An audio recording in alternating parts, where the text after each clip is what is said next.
哋今次越南5日4夜行程總共係用咗幾多錢呢？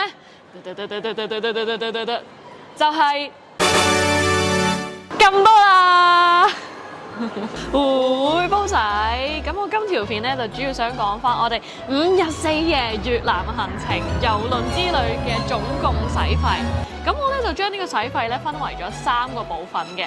分別係出發之前嘅使費啦，船上面嘅使費同埋落船玩嘅使費。咁我哋事不宜遲，條片即刻開始。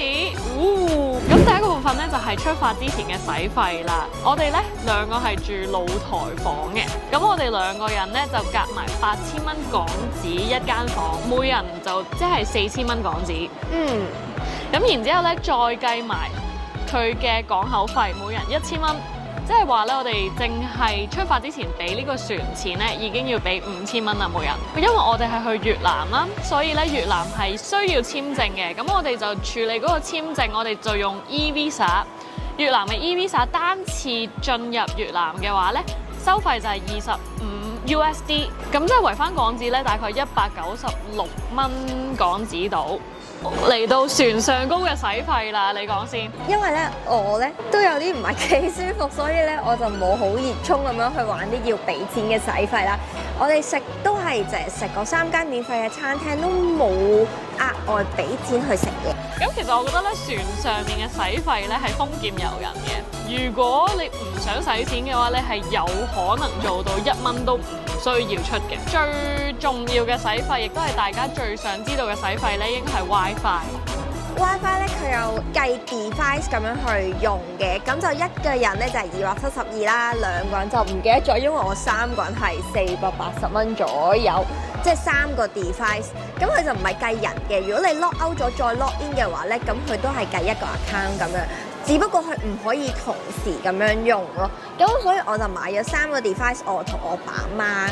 我淨係買咗1個 device 啫，但係因為我哋2個咧都要上船工作啦，咁所以大家都有帶電腦。但係咧，我唯一一個唔方便嘅位就係，如果我要用電腦去做嘢咧，我要喺手機 log off 嗰一個 WiFi device，然之後再用iPad 去 log in 翻。咁呢個有少少嘅唔方便，但係可以為我慳翻一嚿錢嘅話咧，我都覺得值得嘅。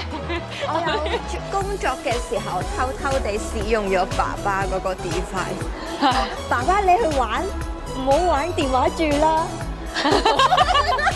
但係如果有啲人就係我唔怕唔介意俾多少少錢，可以同時用到電腦、用到手機、用到 iPad， 乜都用到晒嘅，咁就可以疊加錢上去啦。但係我嗰個 plan 係最基本嗰個 plan，就係272蚊咯。佢一買嘅時候咧，佢就係買晒成個郵輪嘅咁多日啦，唔需要逐日去 top up， 咁所以我覺得都幾方便，同埋收得幾快啊！即係唔會拎啦。又唔會話上唔到網，電腦都 OK， 收得好㗎，我覺得係，即係我上網嘅時候，我睇下 YouTube 片啊嗰啲咧，其實佢都係好順暢嘅，或者 IG Views 狂碌。佢都係撈得好快嘅，所以冇問題嘅。如果大家需要喺船上面工作嘅話咧，我覺得呢個 WiFi 係絕對應付到嘅。其他嘢都係冇咁必須嘅，即係譬如話玩 bingo 啦，我哋嗰一個 bingo 咧係貴啲個 bingo 要88蚊，有個平啲嘅咧就係68蚊。但係咧88蚊嗰個贏嗰個獎金係會高啲嘅，不過都係嗰句啦，我冇贏過任何錢。咁喺船上高咧，其實我係有買嘢飲嘅，佢有一個啤酒嘅 package。買1支幾多錢，3支幾多錢，5支幾多錢？咁我係分別買咗1支同埋3支嘅，所以我 total 係買咗4支啦。1支嘅話咧就係48蚊，3支嘅話咧就係138蚊。船上面咧係有任飲 package 嘅，即係你1日之內買咗嗰個 package 咧，你就可以無限飲咁樣咯。1日飲晒好似係300幾蚊，係360幾蚊到啦。嗰個係最平嘅 package。如果你要飲 spirit 啊、烈酒啊或者紅酒、白酒嗰啲高級少少嗰啲咧，就要再貴啲啦，即係可能700幾蚊1日或者1000幾蚊1日。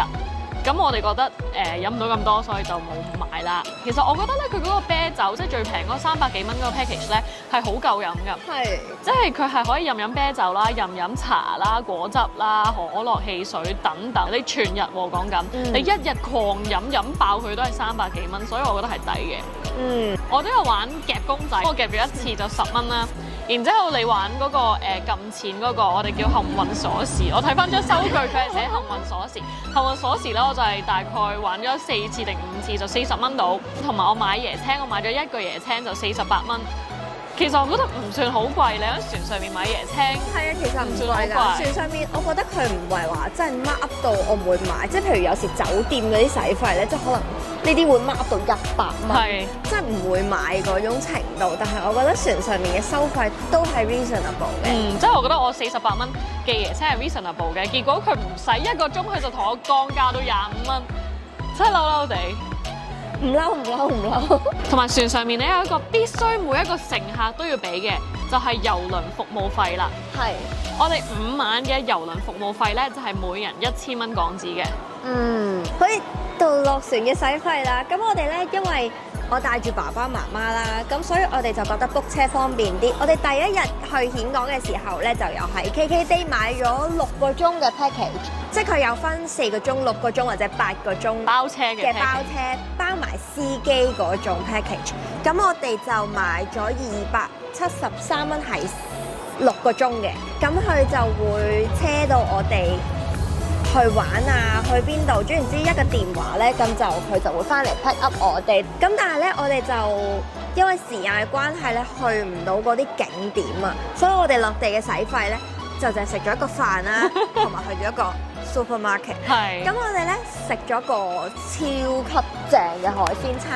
事實上，我哋淨係食咗537萬9千噸，咁即係圍翻港紙咧係1600蚊，每人都係400蚊咋，咁大隻嘅海鮮，好新鮮嘅，所以我哋覺得超抵食，因為我哋 expect 可能係1000蚊一個人左右。係，因為我哋嗌咗好多嘢嘅，我哋嗌咗蜆啦、蝦啦、瀨尿蝦啦、蟹啦、炒飯啦、魷魚啦、椰青啦、東風螺啦、嘢飲啦，仲有生果。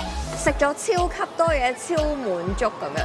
咁至於咧，我去 supermarket 嘅使費就唔係好大啦，都係買手信為主。我計埋我爸媽咧就買咗60萬噸左右咁樣咯。我喺 supermarket 咧都有買少少嘢嘅，買咗米紙，我買咗好多米紙，買咗一支黃色嘅米紙，馬蜂釀酒。跟住仲買咗少少手信咁樣啦，就大概用咗300蚊港紙到啦。咁然後咧，我哋就去咗峴港最出名嗰個夜市啦。我哋嗰日使費食咗一個3000噸嘅雪糕3萬，3萬啊？